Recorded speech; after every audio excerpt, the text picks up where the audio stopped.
The question is, how do you deal with people or manage people, particularly in a workplace situation? Maybe you have some family members or friends who are somewhere on the autistic spectrum.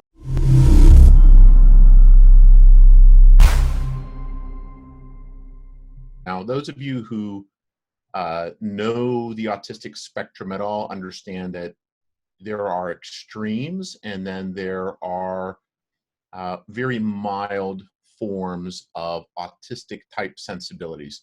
There is actually a condition known as Asperger's syndrome, which I have personal experience with in my life, and which my mother, a few people that I know.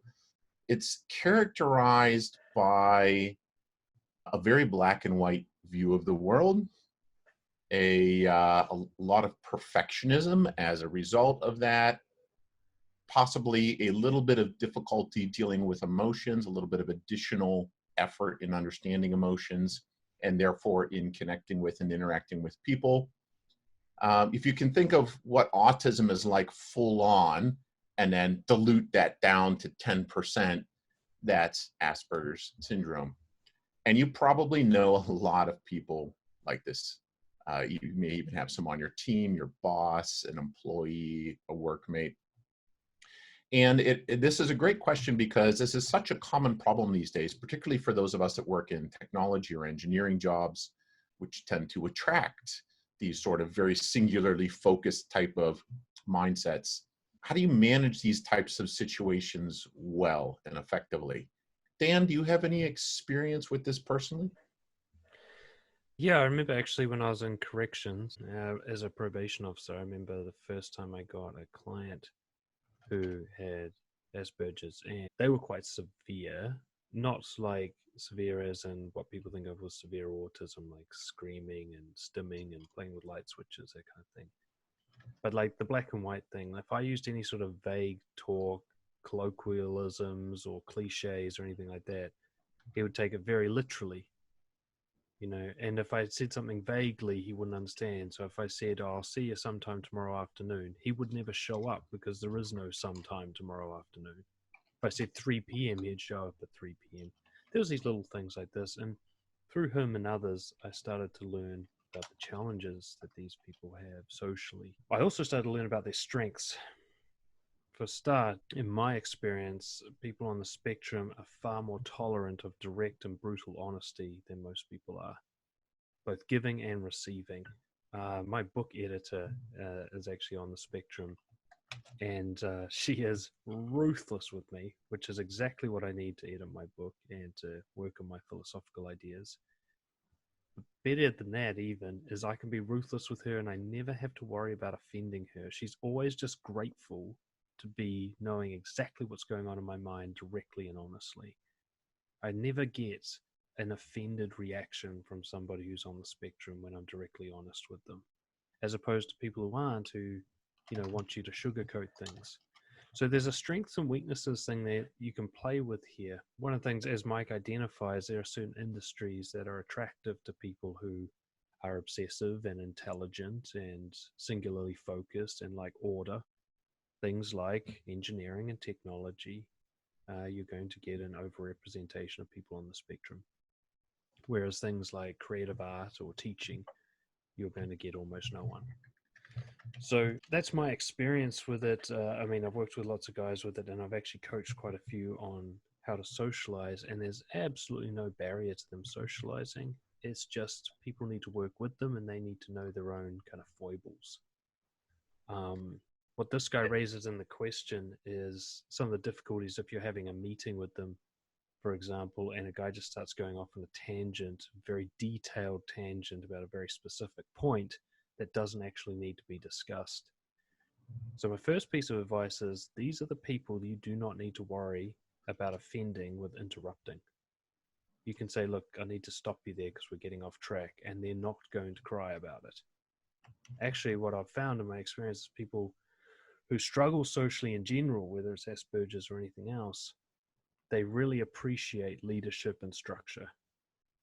Some people get away on a rant, even someone who's just, say, an introvert who's socially insecure, who's been put in the spotlight position, might start rambling on and on because they just don't know when to stop. They don't know when the right time is. And if someone goes, okay, that's where you stop, they get a great sense of relief. Like, okay, good, somebody's in control here. I'm not just going to run off the edge of the cliff. I've got a few more things, but I'll hand it back over to you, Mike. What are your thoughts? Yeah, this is such a great area. And I have to agree, some of my favorite people to coach in social skills are somewhere on the Asperger spectrum. And it's because there's this incredible enthusiasm once it starts to come together, and this tenacity to just pursue ruthlessly their personal goals. And that is a huge, huge strength. I think it's interesting. It's almost like the dial for emotional sensitivity is low. And as a result, they don't really feel their own emotions as intensely either. Fear, anxiety, or a little bit, they come out differently. And once they learn what's exciting about a particular challenge, it's explosively exciting. The fear doesn't really play a role.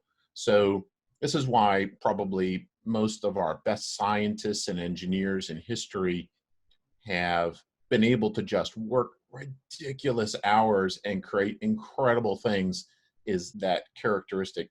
Now, another thing I notice about the Aspergic character, the mindset, is this very, very intense idea of everything is a pass or fail situation. The reason that matters, if you're working with someone on a team, or if you've got a friend or family member or boss or employee who's Aspergic, is understanding that they don't understand gray. They don't understand shades of gray. They only understand black and white. And it's a struggle to accept the in-betweens and figure out how to quantify it. They want a yes or a no. They want a, you did a good job or you did not do a good job. They don't like halfway things. So one aspect of this is that if you are unclear in your requirements for a project, your directives, is going to create no end of stress and confusion and frustration for this person, and ultimately for the team and the company and yourself, because they never know when they've won. If you don't have a clear goal established, they have nothing to chase and pursue diligently, right? They're just kind of like running through the forest, smacking into trees, as we all do with poor goals, but most of us just hang back. When you've got someone who's Aspergic, that desire to really pursue that goal, but not knowing what that goal is highly stressful. And what you can do, if you're aware of that, you can set very, very clear structure, very clear guidelines, very clear requirements, and make it very clear to them when they're on track and when they've gone off track. And as Dan's pointed out several times, you really, that directness and that honesty, it'll sound almost brutal in your head, like, hey, this is not the right direction. You don't need to water it down. Watering it down actually is unhelpful in a conversation with someone who's Aspergic. It's much better to just say, hey, I think we could go this way and hit much more effectively. You'll know straight away if they're on board. They'll tell you straight away if they're on board, because they don't mince words either. Yeah, honestly, I love that about them. You know, there's a kind of a benchmark here. If you can clearly communicate with someone who's on the spectrum, then you can clearly communicate with anyone. So it's a great environment to develop your social skills, because if they can't understand you, then odds are other people can't either. It means you're vague and indecisive and unsure. It means you expect things without speaking them. You have like covert contracts with people.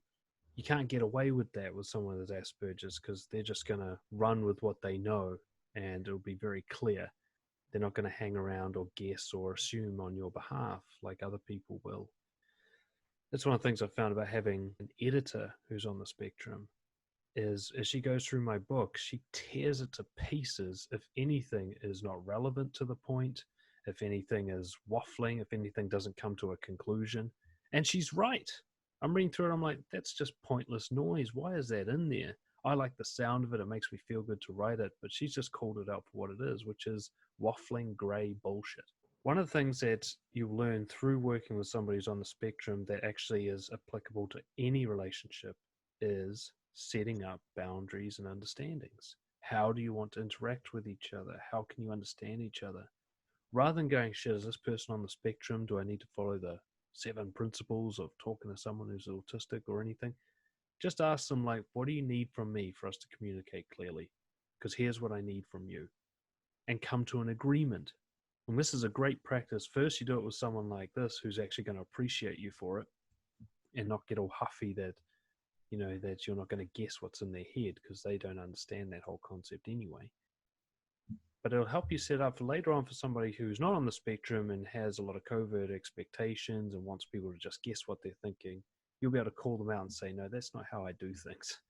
I've learned from people on the spectrum, we've got to have a clear understanding. We've got to have black and white deliverables and results. And even in a personal relationship, when I talk like this, it means I feel that. So now you know.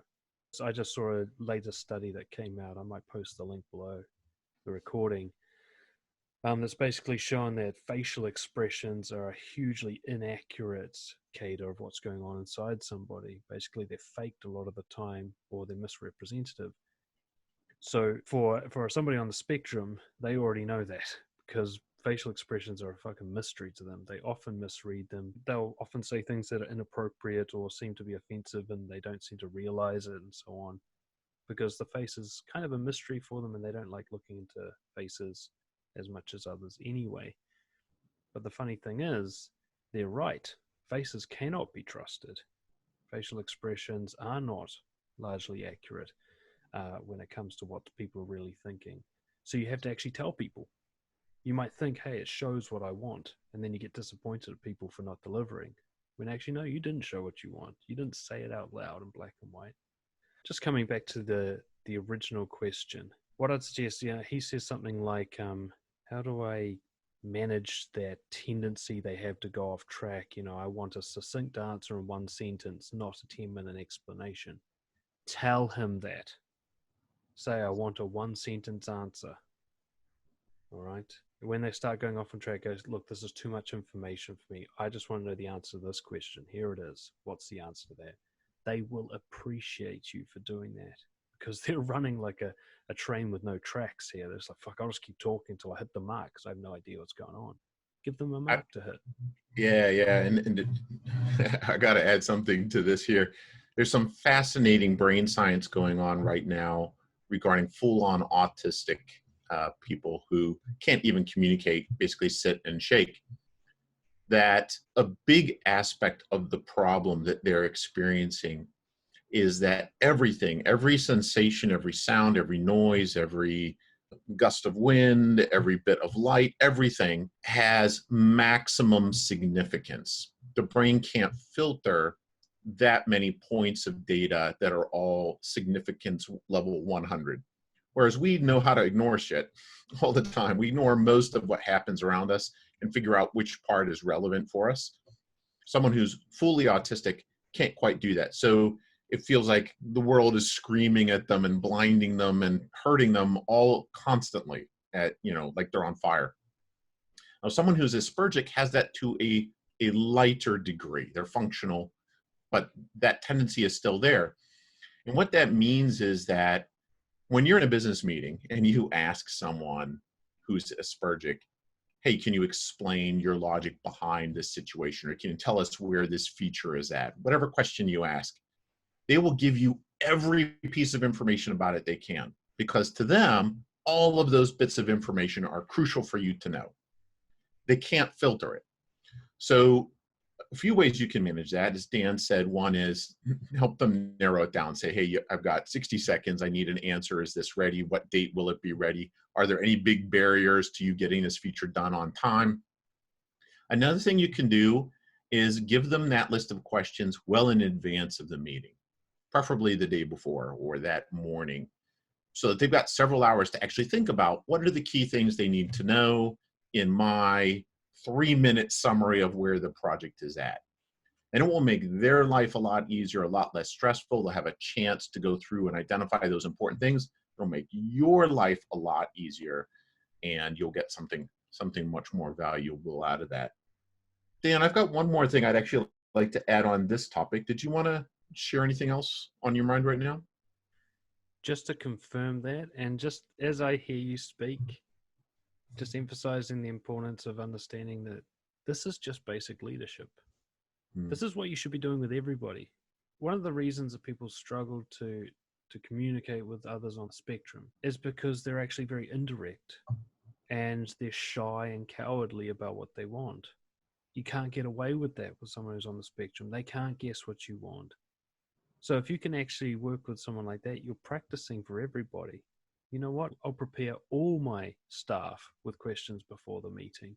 I'll give them all like, this is exactly what I want and what I don't want. So they never have to guess what's on my mind. In fact, I'll do that with my partner too. She'll know exactly what I want and don't want, so she never has to guess.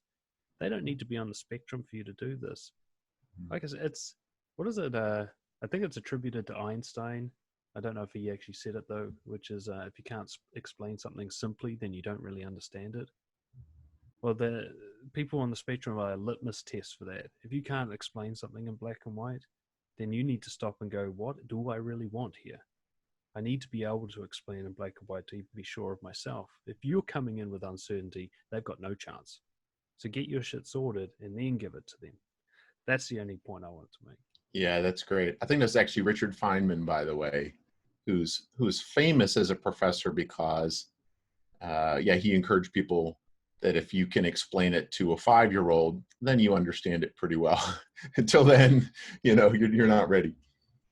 Yeah, so we've talked a lot about how to use the strengths of someone who's a bit Aspergic, how to work around some of the ways that they look at the world and use them to your advantage in a project. That idea of structure, setting expectations, being very direct with your honesty, understanding their pass-fail mentality and helping them understand what a win looks like so they can aim for it. There's one other area I'd like to touch on, and that is the challenge that people who are Aspergic tend to have with understanding emotions. The reason I've come across this a number of times, I've been a managing consultant for 25 years, all in tech with teams up to 80 people. I've worked with a lot of people somewhere on the spectrum, some quite severe but brilliant, but you put them in a closet and have them do their brilliant thing. They didn't know how to deal with people. And others which were able to work in team environments much more effectively, but needed a bit of help. And one of the things I would see on a recurring basis is that if there was a situation that clearly involved emotion, it helped if I assisted the Aspergic people in understanding what was going on. It was a little funny in the way it sounds, but I can give a few examples. One is if someone is frustrated, helping this person understand that they're just frustrated. Here's what they're looking for. They're not mad at you. They're just anxious about this situation and stressed. And here's what we can do to help. And so the problem was when someone who's Aspergic sees emotion played out in some kind of obvious way, it's just very loud noise to them. It's difficult for them to identify what is the target and what is the cause of this emotion. And therefore they don't know how to deal with it. If you can point that out, and help them get a clear understanding of what it is they're seeing, it makes them far more effectively able to solve the problem. Otherwise, it just keeps recurring again and again and again.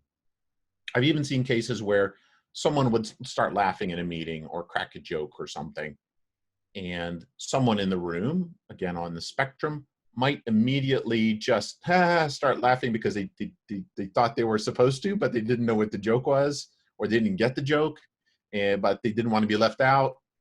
Or in the worst cases, they'd actually think they were being laughed at. Just no understanding of what was going on. And so that there's that confusion of, I don't know what's happening, and then this sudden anxiety. Now, for someone on the spectrum, and it depends exactly where they are and their personality, there are a lot of variables to this. You'll find everybody you encounter who's on the spectrum is quite different. But if you encounter someone with this particular challenge, help them. Help them in situations that make them anxious. Be there for them. Say, hey, I noticed you get stressed when people are laughing and you're not sure why it is, or when there's a joke and you don't know what the joke was about. Or if you see someone who's stressed or angry and you don't know what to do about it, come to me. tell me what you're experiencing. I'll help you figure it out. I understand that that's a challenge. I also understand that you absolutely will rock it once you understand what you're supposed to do in this situation. But I'm here as a resource. All of their panic and stress comes with that feeling of not knowing what to do or how to deal with that situation. Because again, without a goal, without a target, their wheels are just spinning and they're panicking. I'd say that that's actually a very important problem. I've encountered enough times that it deserves to be on the top of your list working with this type of personality. Yeah, I think that's the crux of it. And my final thoughts on this. One of the things is to understand is most people on the spectrum have not been officially diagnosed. They don't even know they really have a thing that's recognizable. They understand that they've had a struggle throughout their life socially, but they don't really know why or what to call it because they did well in school. That's how I'd put it. Now, if you don't do well at school, you'll get diagnosed with ADHD instantly because all they care about in school is your academic performance. Now, people who are on the spectrum tend to perform quite well academically until they become very disordered. So nobody's checking to see how well they're doing in the playground and how well they're talking to the other kids. That doesn't get diagnosed. They don't get sent to the doctor for that one. So they grow up and they don't really realize that not only do they have a thing, it's a thing that comes with guidance and principles that make it easier to deal with. It's actually a strength, but it has weaknesses, and the weaknesses can be overcome. But they don't know that. The point I'm trying to make is especially if you're a leader, take a risk and actually call it out with the person. Say, look, I've noticed you do these tendencies, and I wonder, have you ever heard of the term Aspergers? Because I'm seeing some things that I associate with that term, and I'm wondering if it's familiar to you. Because I've done that with about 3 or 4 people now that I've built up do your research online and figure out what Asperger's actually is. But I've taken a risk a few times and gone like, I think you might have this thing. Just go check out, here's your basic Wikipedia page. Have a read through that. Tell me if it hits any targets for you. And the relief that they get, they're like, oh my God, is that what it is? And they've finally got somewhere to start with this thing. They just thought I was the nerd or I was the lonely kid or I don't know how to talk to people. But I realized, no, you've actually just got some tendencies that you haven't been taught how to manage. It's just like somebody who has depression. The amount of people who have depression and don't know it. And they just need someone to go like, here's a list of depression symptoms. Do any of these hit the mark? And they go, fuck, I'm 9 out of 10. You go, yeah, that's why your life sucks. That's why things are so hard for you. People with Asperger's, people even on the autism spectrum for other reasons or other variations, they often don't know. And that not knowing leaves them in the dark as to why they feel different to everybody. Once they know, like my editor friend, once she found out, she was somebody I actually brought it up with.